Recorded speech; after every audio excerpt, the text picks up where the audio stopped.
ఈరోజు కొడంగల్ మాజీ ఎమ్మెల్యే నరేందర్ రెడ్డి గారి అరెస్ట్ అప్రజాస్వామికం. ప్రజలంతా కూడా దీన్ని ఖండిస్తున్నారు. పార్టీలకు అతీతంగా కూడా దీన్ని ఖండిస్తున్నారు. ఎందుకంటే ఈరోజు రైతుల పక్షాన కొట్లాడుతున్నాడు ఆయన. ఇలా ప్రజల పక్షాన బీఆర్ఎస్ పార్టీ ఉంది. ఇలా రైతులకు అంటే భూమిని పండించే రైతుకి ఇలా రేవంత్ రెడ్డి గారు చేస్తున్న అన్యాయాన్ని ప్రశ్నించినందుకు ఈ అరెస్టు జరిగింది. ప్రజలందరూ కూడా చూస్తున్నారు, ముక్త కంఠంతో దీన్ని ఖండిస్తున్నారు. ఇలా పార్టీలకు అతీతంగా కూడా అంటే రైతుల పక్షాన సపోర్ట్ చేస్తున్నారు ప్రజలంతా కూడా.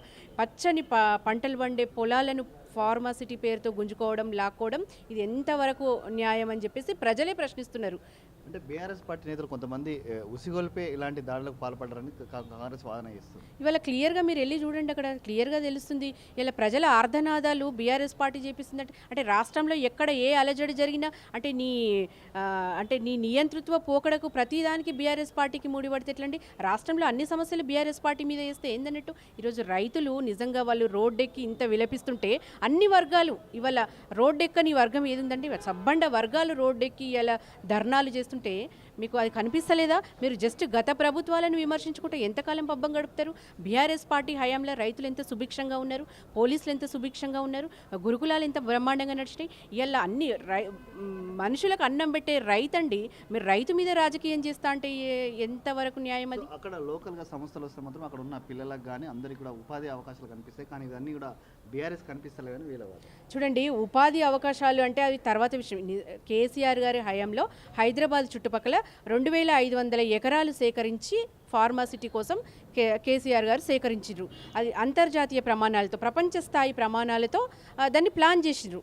దాన్ని మన కాంగ్రెస్ గవర్నమెంట్ రాగానే దాన్ని రద్దు చేసిండే. ఎందుకంటే ఆ భూములను రియల్ ఎస్టేట్ చేసి అమ్ముకోవాలన్న ఆలోచనతోనే అవి రద్దు చేసి ఇలా 10 గ్రామాల్లో ఫార్మసిటీ పేరుతో అడ్డగోలుగా మంచి పంటలు పండే భూములను లాక్కోవాలని చూస్తుంటే అంటే ఈ నువ్వు రైతును కొట్టి ఎవరికి ఉద్యోగాలు ఇస్తావు? నీకు అన్నం పెట్టే రైతుకు భూమి లాక్కొని నువ్వు ఉద్యోగాలు ఇస్తా అంటే ఎవరు నమ్ముతారు చెప్పండి?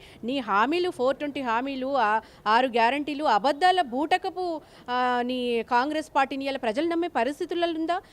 ఎంతసేపు నువ్వు రియల్ ఎస్టేట్ బ్రోకర్గా బిహేవ్ చేస్తున్నావు. రైతు పక్షాన నిలబడు.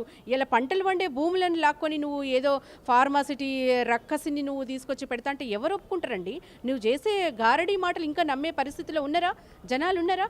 ఇలా అరచేతిలో వైకుంఠం చూపించి నువ్వు అధికారంలోకి వచ్చి అన్ని వర్గాలను ఇబ్బంది పెడుతుంటే ఎవరు చూస్తూ ఊరుకుంటారు? స్వపక్షంలో ఉన్న విపక్షంలో ఉన్న బీఆర్ఎస్ పార్టీ ఎప్పుడైనా ప్రజల పక్షాన కొట్లాడినాం. ఇలా రైతులందరూ వచ్చి బీఆర్ఎస్ నాయకులను ఆర్జిస్తున్నారు. ఆర్ధనాదాలు ఇలా మాటలు వస్తలేవండి, కంటి నిండా నీళ్ళు వస్తున్నాయి. ఇలా నిజంగా రైతు ఏడ్చిన రాజ్యము, ఎద్దేడ్చిన వ్యవసాయం ఎక్కడైనా బాగుపడ్డదండి? కేసీఆర్ గారి హయాంలో రైతుకు పెద్దపీట వేస్తూ రైతు పక్షపాతిగా వ్యవహరించింది. ఇవాళ రాష్ట్రం అన్నపూర్ణగా వెలుగొందిందండి.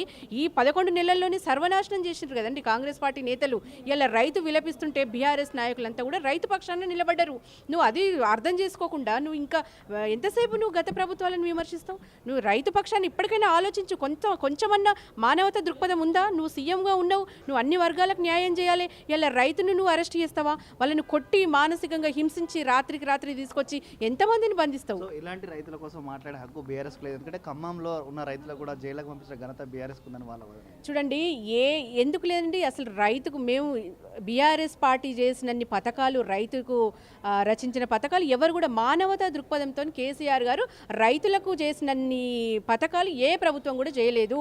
ఇలా అన్ని రకాల అంటే వరి ధాన్యంలో అన్ని రాష్ట్రాలకు మించిపోయింది కేసీఆర్ గారు ప్రభుత్వం ఉన్నప్పుడు. ఇలా రైతుకు అన్ని రకాలుగా రైతు బంధు అనేది ఎవరు రచించిన? అసలు మేనిఫెస్టోలో ఉందా అంది రైతు బంధు?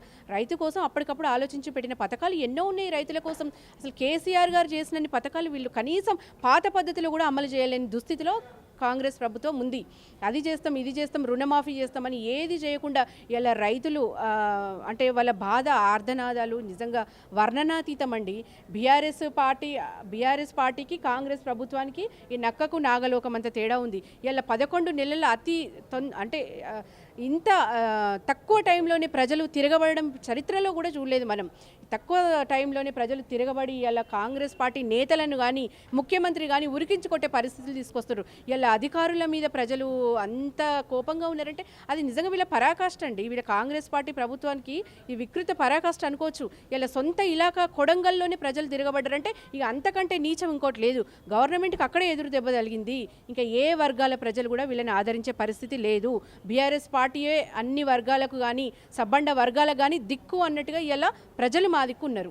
మేము వాళ్ళ కోసం కొట్లాడుతుంటే ఈ అక్రమ అరెస్టులు చేస్తున్నారు.